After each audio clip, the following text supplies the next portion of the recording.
ازيكم يا جماعه، عاملين ايه؟ طبعا انا بشكركم جميعا على التفاعل على الفيديو بتاع فارق بالمعروف. التفاعل عليه بسطني وتعليقاتكم كمان فرحتني، وكنت قلت لكم قولوا لي لو عايزين احكي لكم القصه المرجوه من الفيديو، يعني احكي لكم. بس انا عندي حاجه تانية كنت عايز اقولها بقى برضه استكمالا لهذا الفيديو او النصيحه دي، وهي انك يعني الفيديو كان بعنوان فارق بالمعروف. هنا انا بقول لك بقى ما تتنازلش عن حقك لحد.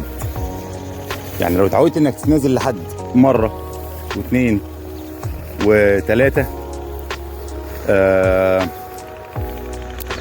ما تبقاش اربعه. ليه؟ لان بعد الاربعه، بعد الثلاثه بتبقى الاربعه دي حق.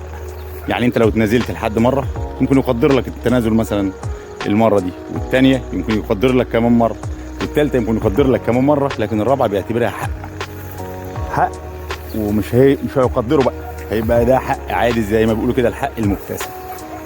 واخد بال حضرتك؟ حق مكتسب. فما تتنازلش كتير حتى لو كان اللي هتتنازله ده شخص مهم في حياتك. واخد بالك؟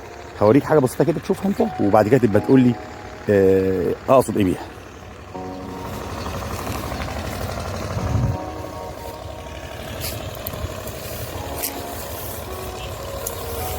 اللي انت شايفه ده جزء من حق، جزء من حق كان بين اتنين اخوات.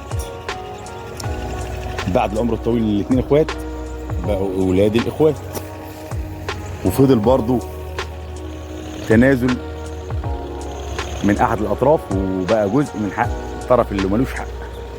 ولما جه صاحب الحق الحقيقي يطلب حقه بقى الوضع زي ما انت شايف. فمن هنا بقول لك لا، مهما كنت قريب، مهما كان الحد ده قريب ليك، مهما كنت تعزه، مهما كنت تقدره، مهما كانت الروابط اللي بينك وبينه، لازم يبقى عارف ان ده حقك وانت سايبه له. لانك صدقني لو فضلت تسيب له كتير، وقت لما تيجي تطلب او وقت لما تأذن، يعني يأذن رب العالمين ان حقك يرجع لك، هيكون هو في حاله انت عارف، انت يشعر ان انت بتسلبه هو حقه، لان متعود ان انت تتنازل له وتسيب له وما تقولش ابدا ده حقي.